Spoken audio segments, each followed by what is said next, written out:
monsoon session of Parliament will start soon, and there's been an interesting announcement from the government. The Parliamentary Affairs Minister has said there will be no question hour in this session of Parliament.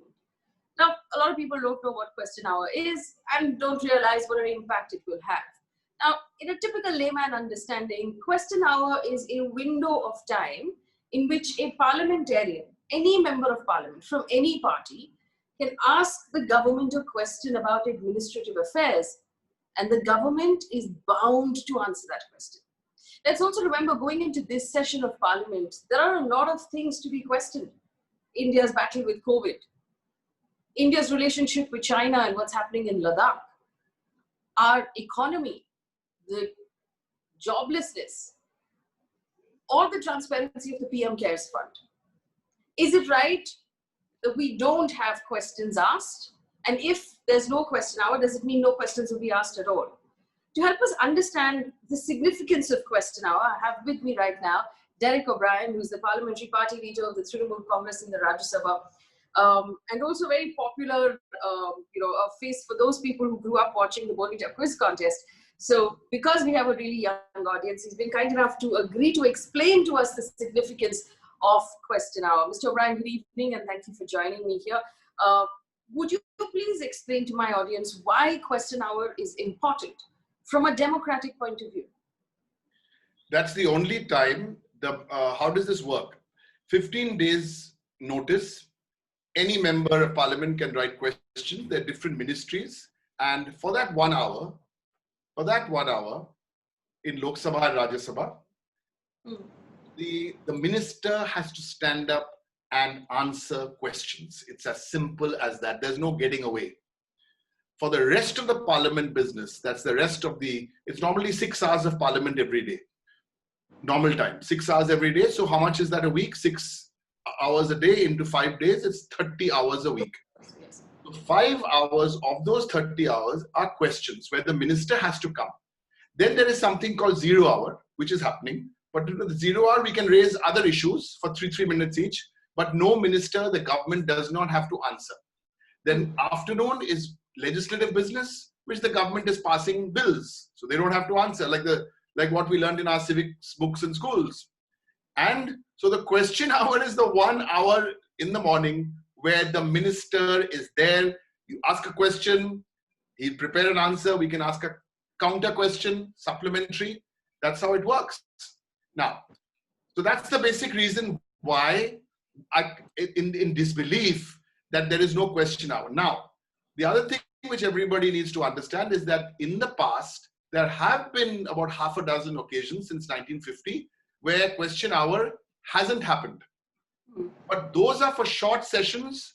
Those are for emergency sessions, like during the India-China war in 1962. There was no question hour. Emergency, there was no question hour. Or suddenly, if the House is called to pass some hurried legislation for 2-3 days or 4 days, there have been those occasions where there is no question hour. But this is a regular session of Parliament, for example, monsoon session, budget session, winter session. These are all regular sessions of Parliament. So this is unprecedented. But Faye, are you surprised? Question, answer. When was the last time the Prime Minister answered a question from somebody in the media? Nobody. So this is the situation. But on a more serious note, Faye, the young people of India, doesn't matter which political party you belong to. This is an institution of Parliament. We are fighting for an institution, which is Parliament. So effectively, if I've understood this correctly, if without question hour, the government has the ability to decide the agenda of the Parliament session and maybe avoid issues that it doesn't want to talk about, because in 0 hour, it doesn't have to answer. And as far as legislative business is concerned, the government sets the agenda on legislative business. So for argument's sake, if you wanted to ask a question about the PM Cares Fund, without question hour, that question would never come up at all. Is that true? Is that correct?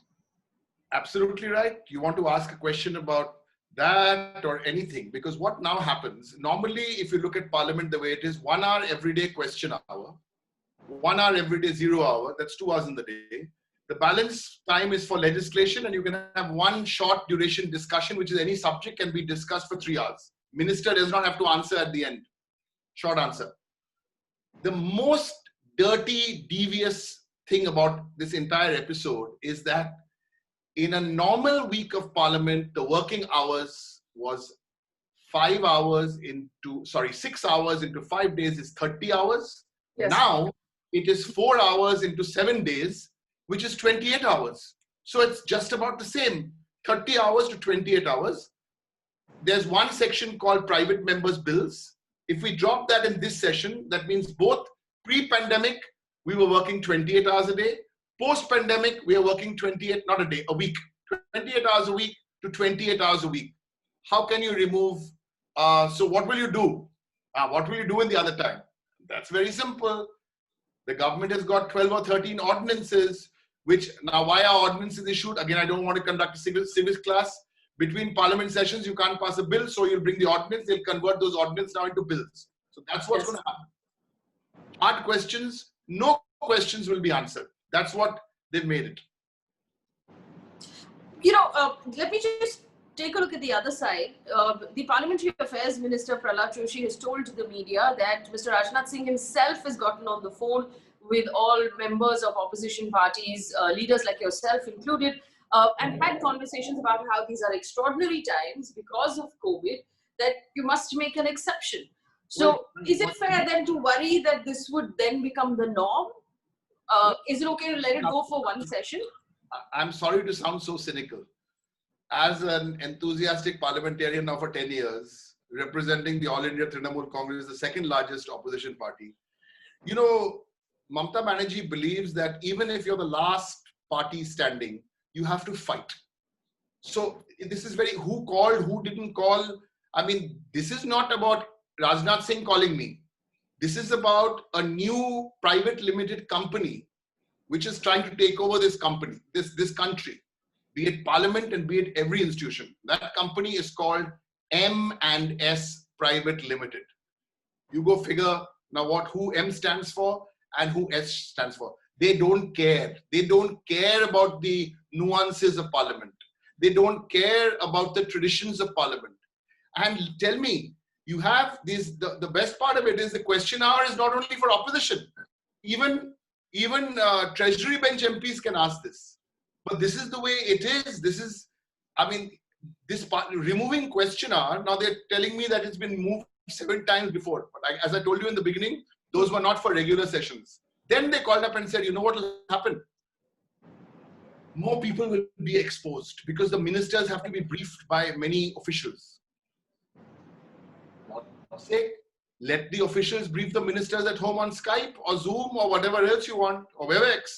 And then you choose 2-3 ministries every day. So 6 officials will come to Lok Sabha, 6 officials will come to Rajya Sabha. It's not that. M&S bulldoze, steamroll these institutions. It's really what we are seeing. What we are seeing is dangerous. And actually, I'm not angry. I'm really, really sad. Because what is the message, Faye, you're giving to the young people of India today?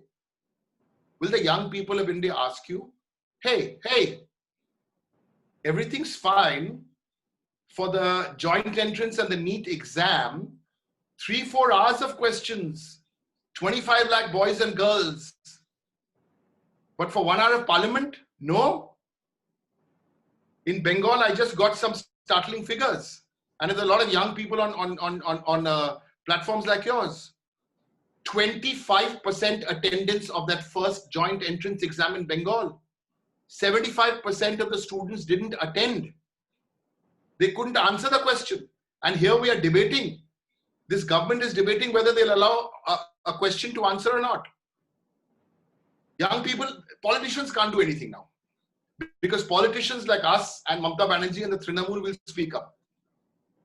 But we need more people to speak up. Until the young people understand this, now you've understood at least. That's why whenever you call me for these things, I don't go to those television channels, rarely go, because it's like so much shouting, screaming, some Bollywood, some death, suicide, that kind of thing. These are the issues. We learned this in our civics book, Faye, that there's a question hour in Parliament. It's so right, if question hour were held during this session of Parliament, what questions do you think the government would most likely have to face? We don't have to face. If there's a finance minister and a commerce industry minister, you can quite imagine. A class 8 student can tell you what questions, any questions are anything, and they're drawn by lots. And there are, by the way, there are two kinds of questions. There's a start question, 15 questions which have to be answered on the floor of the house. And there's another lot of 15 other questions which you don't have to answer on the floor of the house, but those are written official answers. Those are equally important. So there's no question hour. So 0 hour. Then we'll come to these passing of the ordinances. And then they'll all tap themselves on the back and they'll go back. And you know what bothers me actually is what I keep telling the senior ministers of the BJP. I said, gentlemen, you have such a big majority in parliament, huge majority, 300 plus in Lok Sabha. Now you've got a majority in Rajya Sabha. If you really want to use the Westminster model, then you have to understand parliament belongs to the opposition. It's the opposition must have their say and the government must have its way. That's the parliamentary model for democracy. The opposition must have their say and the government must have its way because they have a majority. But if you're going to, if a parliamentary party leader of the second largest opposition party in India is saying this, young people of India, take this seriously. Well, I have one last question, and this has to do with Facebook, which I do know that you've written a letter to Mark Zuckerberg of Facebook, talking about an alleged bias of Facebook towards the BJP. We had Mr. Ravi Shankar Prasad, the IT minister, write a counter letter also to Mark Zuckerberg saying that Facebook is, biased against the right wing. It's fair to assume here between Facebook and Instagram and WhatsApp, all owned by the same company, that it exercises a great deal of influence over the Indian population. What is your concern with Facebook, right? Well, my party, the Trinamool Congress, suddenly didn't bring this up in the month of August 2020. I have tweeted out a speech which I made on the floor of Parliament a few weeks after the 2019 Lok Sabha elections. Second time, Mr. Modi, that was the first motion of thanks on the president's address. We made a 90-second clip. The speech was 1 hour, but the 90-second clip said a few things about what we thought Facebook in India was and how they were linked to the BJP. We made that speech in June 2019. After that, part 2, now these articles have come out. So that's very, very good. Now some other opposition parties, including the Congress, and we welcome that, they have also started talking about this, which is very, very good. And as I mentioned in my letter, 5 years ago, I did mention this to Mr. Zuckerberg when I met him in Delhi. That's what I mentioned in the letter. And I must tell you, I don't want to say anything beyond this now, but that wasn't my last conversation with him. More on that later, for another day. All right, Mr. O'Brien, thank you for speaking with us here. Derek O'Brien, who is the parliamentary party leader of the Trinamool Congress in the Rajya Sabha, telling us about two things. One, that this session of the Monsoon session of Parliament will not have, as things stand right now, will not have a question hour as per the government's decision. And secondly, concerns with Facebook and the possible bias, whether to the left or the right, and the influence that that can have over elections and over our democracy. Thank you for speaking with us.